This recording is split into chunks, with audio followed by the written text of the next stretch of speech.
I live in the heart of Appalachia, and this is easily the most terrifying story of one of my experiences.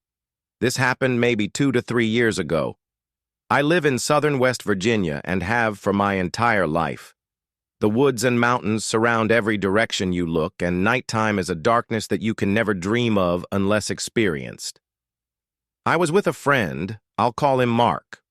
Mark was at my house one evening doing the usual things, watching UFC, playing Xbox, etc. It was extremely late when we finally got bored and decided to go for a walk on a nearby trail to smoke a joint. This is not a particularly long trail, but it is very dense in the woods that surround it, and it is easy to get freaked out when thinking of your surroundings. We finally get to about halfway into the trail, about 30 minutes in, where we stop, pack our joint, and stand on the trail to chill and talk. The forest is very alive tonight. There are always noises in the woods, but the amount of animal activity for the time was unsettling. At this point, it was probably past 1 a.m. This was strange and kind of eerie, but not alerting, as any sort of predatory animal in the area may cause a disturbance. We finish smoking and continue our walk when almost immediately the forest falls dead quiet. And as soon as the forest goes quiet, there is a voice. It almost sounds like a mocking humanoid voice, shaky and uncertain, almost like an old children's toy, like the ones with the crackly speakers and robotic voice, if you know what I mean. This immediately sets us off. We bolt directly down the opposite length of the trail, but the sound does not gain distance.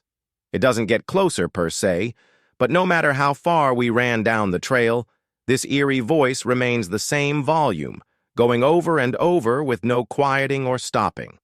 At this point, I am convinced that we are in genuine danger, something I have felt very few times.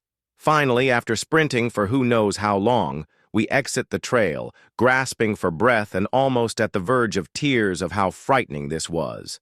We begin to exit the trail, and about 5 minutes from the exit there is a bone-shaking, heart-stopping, murderous scream from directly behind us. I know what a mountain lion sounds like. This was not an animal. This was not someone playing or watching a movie. This scream sent birds flying from nests and made my heart drop into my stomach. It was the most genuinely depraved and violent scream that I have ever heard. This is a true story that I have only told to maybe 3 people, all of whom seem to brush it off as false. I've never been a person to push for the existence of the paranormal or spiritual, but I genuinely believe I encountered something inhuman in those woods.